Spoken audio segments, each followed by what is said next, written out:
10 seconds, 5 seconds, and start. The petitioner filed a suit for specific performance of an alleged agreement of sale dated 15th July 2003. The trial court dismissed the suit by judgment and decree dated 19th May 2008. The High Court dismissed the petitioner's appeal. Both the courts held that the petitioner had not approached the court with clean hands and that he had failed to prove any concluded contract for sale. High Court found that the defendants in the suit were also not above board in their conduct.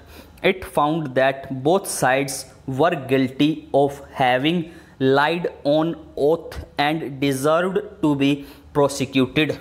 On the ground that courts were overburdened with litigation, the High Court decided that instead of directing prosecution, heavy costs should be levied on both petitioner and respondents to be paid to state which spends money on providing the judicial infrastructure. It then proceeded to impose exemplary cost of rupees 1 lakh on the petitioner and rupees 1 lakh on the respondents, and directed that the costs should be deposited with the Delhi High Court Legal Services Committee. Feeling aggrieved by the dismissal of his appeal, the petitioner is before this court. On merits, we find that the concurrent findings of the trial court and the High Court do not warrant interference, and therefore this is not a fit case for grant of leave. The learned counsel for the petitioner submitted that levying costs of rupees 1 lakh against the petition was not warranted.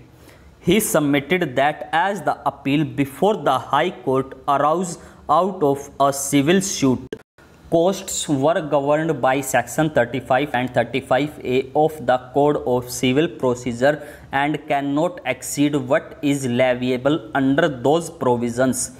Under Section 35 of the Code, award of costs is discretionary but subject to the conditions and limitations as may be prescribed and the provision of any law for the time being in force.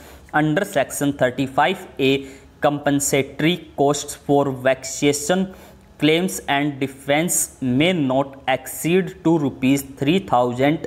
Further, the primary object of levying costs under Section 35 and 35A of the Code is to recompense a litigant for the expense incurred by him in litigation to vindicate or defend his right. It is therefore payable by a losing litigant to his successful opponent. When an appellant or a plaintiff has already paid the prescribed court fee in regard to the appeal or suit to the state at the time of institution, it is debatable whether any cost can be awarded to the state by way of penalty in a litigation between two private parties. One view has been that the provisions of Sections 35 and 35A of the Code do not in any way affect the wide discretion vested in by High Court in exercise of its inherent power to award costs in the interest of justice in appropriate civil cases. The more sound view, however, is that though award of costs is within the discretion of the court, it is subject to such conditions and limitations as may be prescribed and subject to the provisions of any law for the time being in force. Full stop.